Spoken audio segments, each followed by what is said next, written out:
for staying with us. So we're starting the newspaper reviews with The Nation. Major headline, Nigerian politics full of liars, betrayers, says Jonathan. Tinubu meets Ibas ahead, end to Rivers emergency rule. Federal government weighs funding options for health sector. Local contractors to receive payments from Monday. Shetima, president committed to diversification of economy. Council workers donate 10 million naira for Oyebanji's re-election. Olawe Hashim's support group resurrecting PDP, zoning regressive. Italian fashion designer Giorgio Armani dies at 91. Troops foiled 545.8 million naira all theft. What stories do we have in The Nation? Okay, so very interesting stories.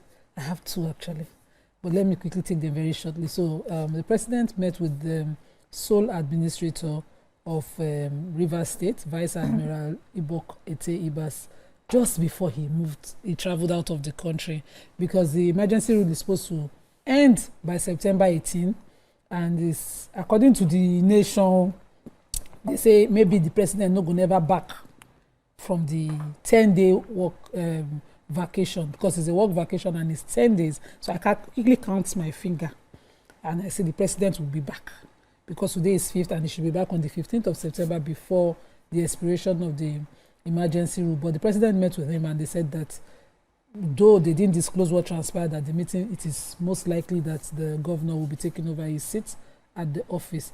And quickly, because you allowed it yesterday. So the workers of these states, council workers in Governor Oyebanji State, have decided to put together monies to commend the governor. So the National Nigerian Union of Local Government Employees in Ekiti State, led by their chairperson, whoever he is, Mr.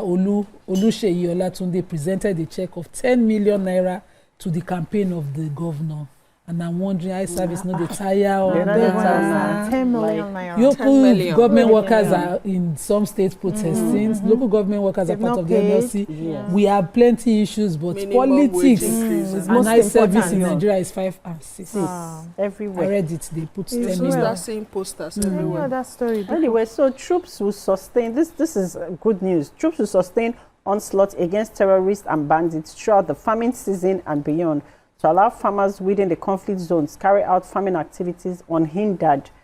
This was said by the Defense Headquarters yesterday by their military high command, Major General Marcos. So he's also stated that troops have continued to respond to distress calls about terrorist activities, neutralizing and arresting several terrorists, thereby ensuring a safe environment for citizens. They've carried out different operations, both in Borno, both in Zamfara, Sokoto, Kebbi, Katsina, Kano, Kaduna. They've arrested several people. They've, as in, oh my goodness, kidnappers, so, you know, terrorist groups. They've really done so well. And also within the Niger Delta region, there are troops which they call the Operation Delta Safe. They said the foiled oil theft worth over 545 million in August, just the month of August. Yes, so he said that both they recovered both stolen crude oil, illegally refined diesel, liters of kerosene, liters of petrol, PMS. So many that they even destroyed 97 illegal refining sites and over 488 pieces of equipment, including storage tanks, boats, dugout pits, and cooking ovens. Yes, so they are doing as much as they can. And that they really apprehended like more than 17 suspects in Rivers, Delta, Bayelsa State, and that over for the past 1 year, they've really done a lot. The statistics are a lot, and we don't have time for me to like read them all. Right, but you know, well done. Yeah, the menace of the mob. We know the mob action in Nigeria, jungle justice. Someone has come out to talk about it, and too many people have been killed unaccountably by mob, and each time it happens, it's like a ritual. And people say they want to hear what the agencies are doing about stopping this jungle justice and mob action, but most times it's like rinse and reuse kind of situation in Nigeria. They said a mob went into Ikpata market area of Ilorin, Kwara State, and this particular victim, they said she was a destitute who was accused of being a kidnapper. She was severely beaten and finally gave in to her injuries. And they said other times they've had incidences of mob action descending on food sellers in Mariga, Niger State, and she was accused of blasphemy. And this particular time, they said even while they were trying to get traditional rulers to intervene, she was quickly beaten to death. Wow. And we still remember Deborah Samuel, who was also accused of blasphemy and all this. And so they are saying that security agencies should be able to wield into situations like this and save the day before people are mobbed or jungle justice is being carried out. Okay, I think it's a topic that's we can look at, the major headline here, former President Goodluck Jonathan has described Nigerian politics as full of betrayers and liars. He says you find it difficult to see somebody who will say the same thing in the morning and in the evening maintain the same thing. He spoke during the 70th birthday party of the former Chief of Staff, Chief Mike Ogiadomhe in Benin, Edo State capital, and he singled out Ogiadomhe, a former Edo State Deputy Governor, a reliable and dependable ally, according to him. He says, I have witnessed a lot of betrayers, especially my 2015 elections, which he lost to the president, former President Muhammadu Buhari, and Mike is somebody who would take a bullet on my behalf. He went ahead to say he's somebody that you can take his word to the bank. Most other politicians, you cannot take their word to the bank. They will tell you something today, the next day that has changed. Then he said many PDP chieftains, have been calling on him to come and run for presidency in 2027. He says those of them inviting him for the race include the former Jigawa State Governor, Sule Lamido, former Minister of Information, Professor Jerry Ghana, and Bauchi State Governor, Bala Mohammed. But he has not responded to the call, despite we know that the wife had come out to say that they are going to be in full support of the president, our current president, President Bola Ahmed Tinubu, in 2027. So, but people are still calling him, to, come and run. But he, according to the papers, they say he prefers to be an elder statesman. He's enjoying where he is. He does not want to spoil his reputation with the international community, that place is a safe space for him. We'll be taking a short break now. When we come back, we'll continue the newspaper reviews. Stay with us. Welcome back. We're still reviewing the papers. Now it's the Punch. Major headline, Afenifere Northern leaders demand state police amid delays. Federal government seeks fresh $1.75 billion World Bank loan. New parties seeking INEC registration surge to 171. Jonathan blames betrayal for 2015 election loss. Osun challenges CBN over local government account signatories. Train derailment sparks NRC reorganization. Panic as 5 bodies found along Lagos riverbank. CBT, WAEC mandates 250 computers, CCTV for schools. What do we have in the Punch? I have it, busy. So, WAEC, through their head of examinations, Mr. Lucky Igbinedion, has said that to save logistics, to cut logistics costs, and improve exam security and widen accessibility, they are now mandating secondary schools to move to the CBT. And these are the requirements that they're asking them to go and have. 250 minimum, so you can have upwards. Minimum functional laptops with 10% backup, a robust computer server capable of supporting the 250 system simultaneously, as in, and a local area network setup that can also support that system. Other mandatory requirements include functional air conditioners, because of course computer know they do under heat, lighting, uninterrupted electricity supply, and a backup generator with at least a 40 kVA capacity, CCTV cameras, and a holding room or reception facility for candidates. At this point, who will give us loan for the schools? Because as laudable as this is, we all welcome it. Yes, I'm looking forward to it. I would even like to train so that. But can we sustain it? No, can we even? Can we start? Schools, are we ready to start? Because most schools, this is that they will just charge parents. You know, when we did, when we were doing in secondary school, when we were doing commercial, those who did commercial and business studies then, when their exams came, schools were looking for typewriter back then. I remember renting one for my younger sister to write her exam. So I just pray that schools can sustain this. Okay, so it's so sad, but police are doing their best. So at least 5 bodies were recovered along the riverbank in the Oreta area of a Ibobo community on Wednesday, while another person was gruesomely killed in Bayeku on Tuesday, both in the Ikorodu area of Lagos State.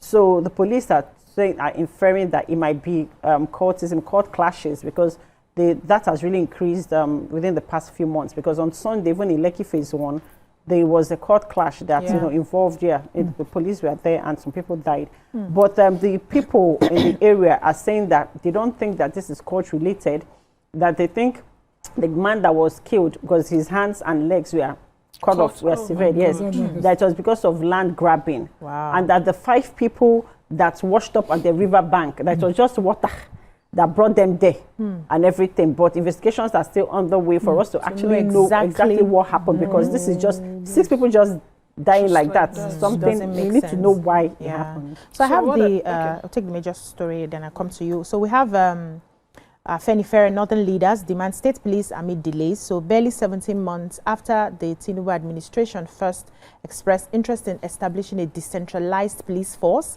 several socio-political groups, civil society organizations, and ex-servicemen and women have intensified calls for its implementation.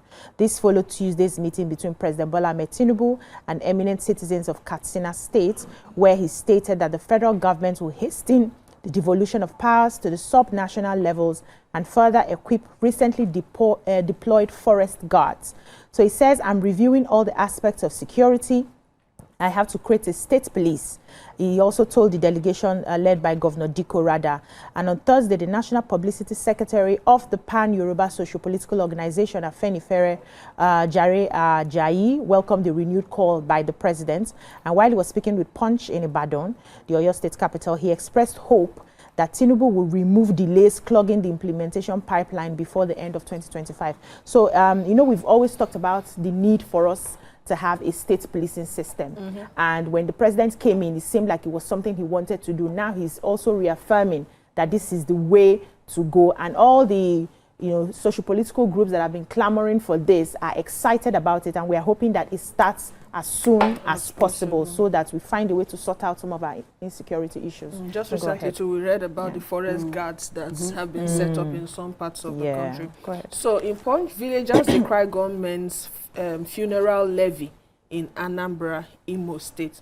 So some community leaders in Anambra and Imo State have said that gunmen approached them and levy them and tax them for burial. So before your burial will be done, you pay to this gunmen to have free burials. And they said this has been happening for some time, and these same people are responsible for the killings of community members. And also they disclosed this on Thursday while they were speaking on the state of their communities at the relaunch of Amnesty International report on extrajudicial killings in the southeast. And this was held in Lagos State. And while they were talking, it was done virtually.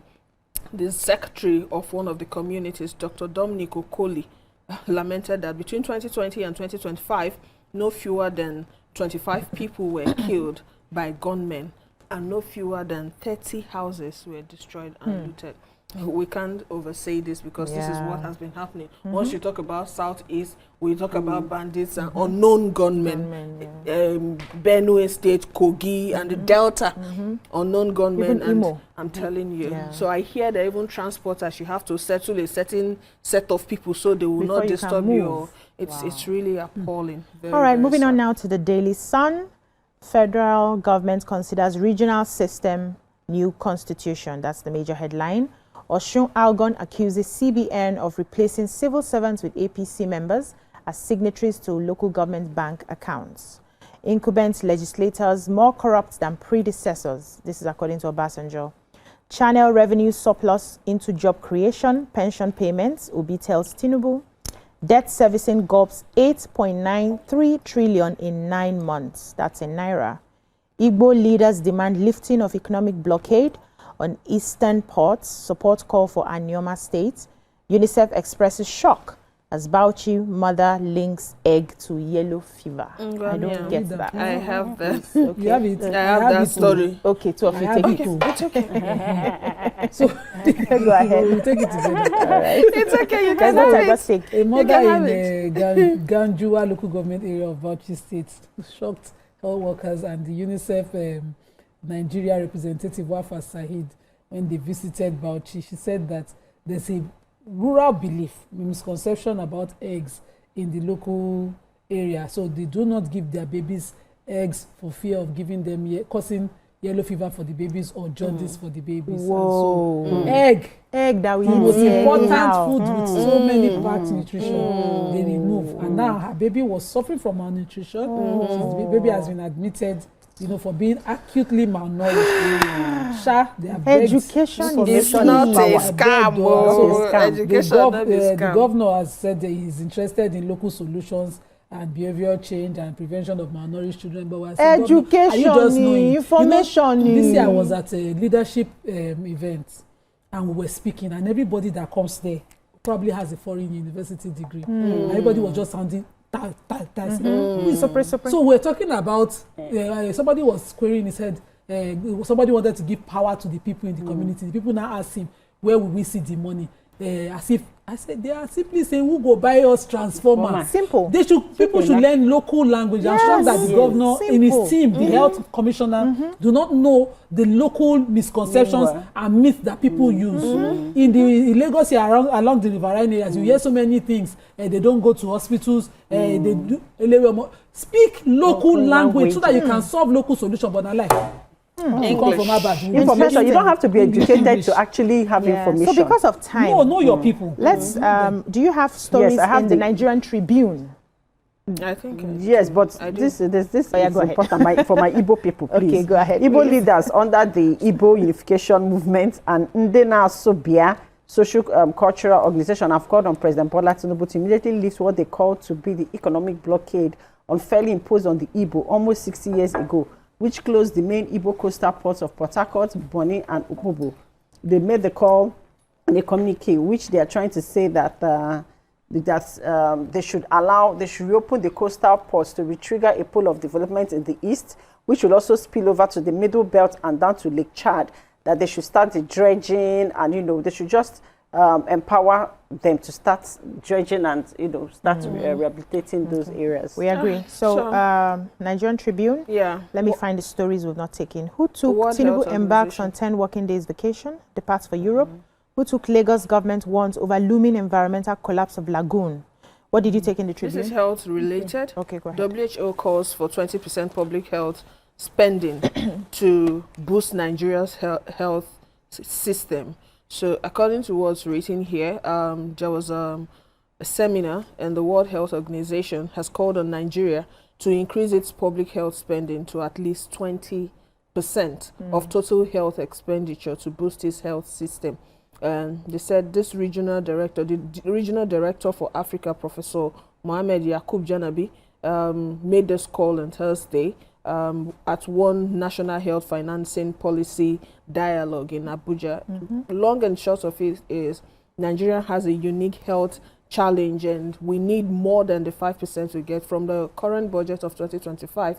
We hear that the budget allocation for health is about 5.18 or be 5.2 so something. So they are recommending that we have 20% allocation to health because we need it to boost our health system. Yeah. Okay, Amazing. can I quickly take Lagos? No, we're done. Yes. Thank you so much, ladies. That's all we can take on the newspaper reviews. When we come back, we'll move on to the topics for today. Stay with us.